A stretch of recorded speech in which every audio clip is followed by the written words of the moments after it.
this car, as we know, is getting a HARROP Stage 3 530 kilowatts, which is basically everything you want to do to these, bar a camshaft and exhaust. I need to unpack this because tomorrow the snout is getting its new pulley, therefore I need the new pulley. Funny enough.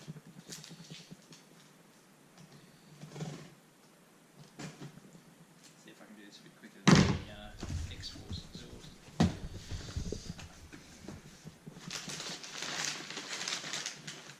Awesome, so these are going to be intake parts, the new HARROP 4-inch intake.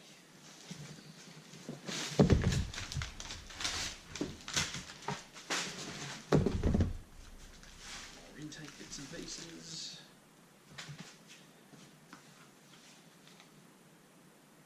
.160-degree thermostat. Deutschwerks injectors, lovely.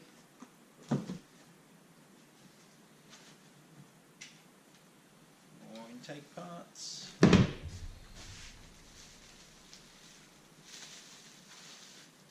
This looks very. We have our pulley. Oh, awesome!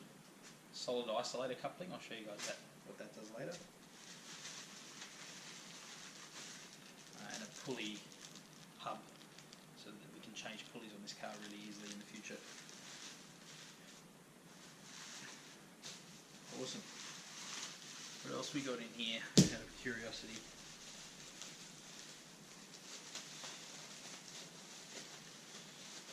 I can never get this back in this bag.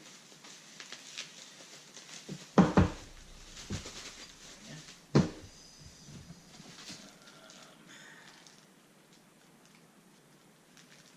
Spaces.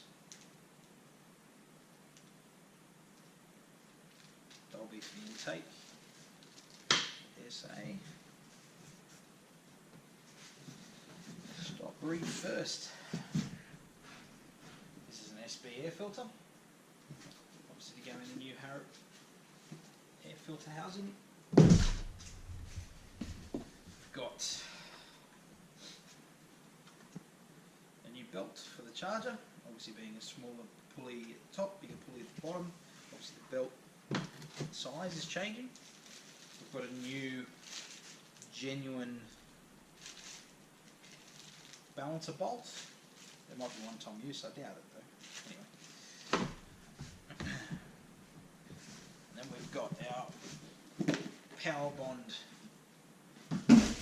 harmonic balancer. Congratulations on the purchase of your new performance race balancer.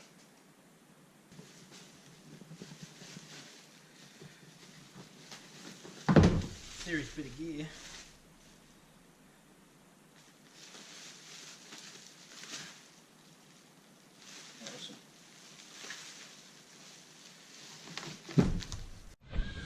Alright, step one, we're going to take the Supercharger snout off so we can get the pulley off, press the new HARROP pulley on, and God Tony, this it's fairly dirty under here.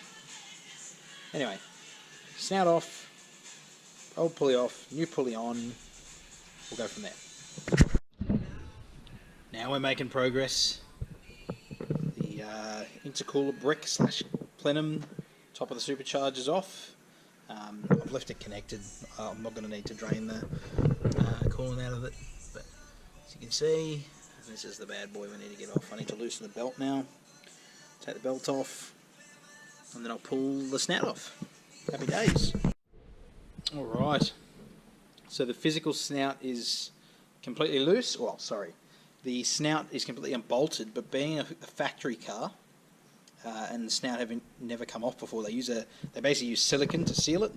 So I'm going to have to get something in there to try and gently pry against the back of the snout, and also I might give it a few whacks with a gentle hammer, just to try and break it free a little bit. We can't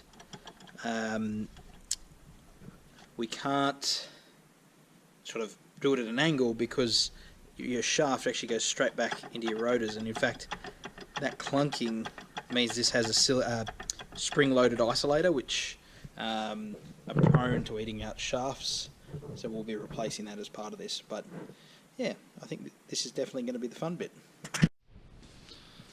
Right, so it is Saturday morning. There's a GTS properly on the hoist. What we're about to do is dump all the coolant out of it, because we are pulling the fans out to get the harmonic balancer off, as it's getting an overdriven balancer, so that it will have a bit more boost. So yeah, we're just pulling the coolant out, that way we can pull the radiator hoses off and stuff like that. Give us a bit more room. So all up in there's pulled apart still, so no snout, no throttle body, none of that. So we're just going to do the balancer while there's a bit less stuff in there and go from there.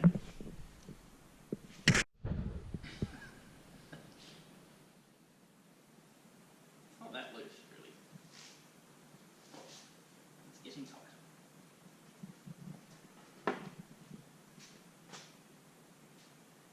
It's coming now. There you go. See, no incidents whatsoever.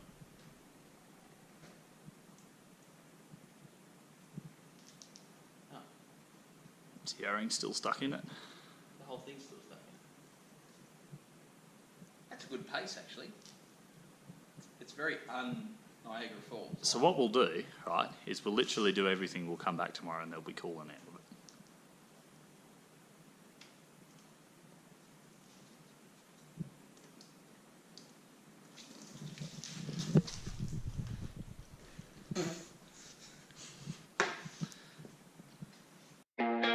Always were a dreamer as a child. Every night I watch the stars hoping.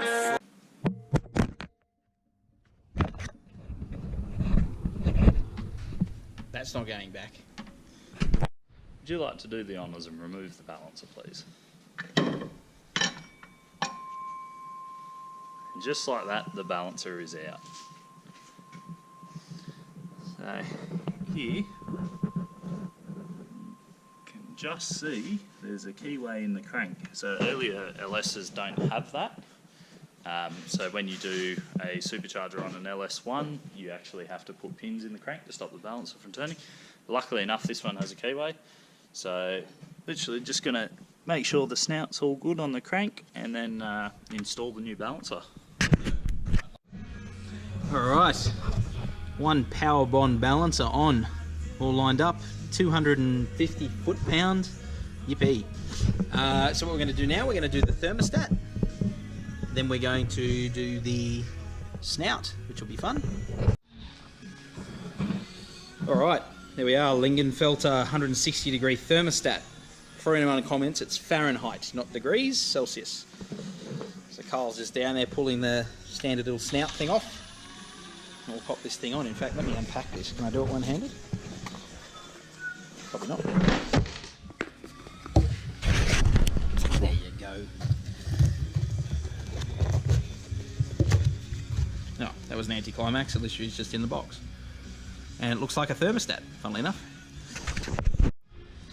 Okay, so handy tip and good practice. You can see on this thermostat here, there's this little jiggle thing at the top. Basically, when you put one in, you always try and make sure that's up the top so that the air can bleed through. Handy tip. There you go. Not super crucial, but It's a design feature. It'll make your life easier. So we're just preparing the snout to go back on the car. Just getting all the old silicon stuff, silicon sealer off, so we can replace it and pop it back on. And then I can enjoy the process that I enjoyed taking it off in reverse. Alrighty, one snout, one blower hat, one radiator and fan, all back on. One Kyle. Present. So we're just going to bolt the pulley on, put the belt on for the charger, intake, miscellaneous map sensors and all other random stuff, injectors, and then that's it. Tune time. Alright, first startup. and lo and behold, it's a bit lean. 10% odd on both banks. So obviously due to all the mods, we're going to have to go through and retune the whole thing, both speed density tables as well as the mass airflow meter, and then we'll play with it and see how much power we can get out of it. Alright, I'm doing the tedious process of remapping the volumetric, well, in this case the virtual volumetric efficiency table. So all the ones in blue or purpley or whatever you want to call it over here are ones that I've changed the values of, and I've got my scanner open and I've basically built a histogram that's exactly the same as my virtual VE table, and I'm going through and working out what the short-term fuel trims are in each individual cell and applying those changes to our virtual VE table. Obviously I can only use this technique up to a point because the ECU will disable short-term fuel trims based on the throttle position and load. So I'm basically doing all your cruise stuff now, and then I'll get into some near as makes no difference wide open throttle pulls to start dialing in the higher end of the virtual VE table. But yeah, this should get me very close, and then we'll start doing the fun things like making some power.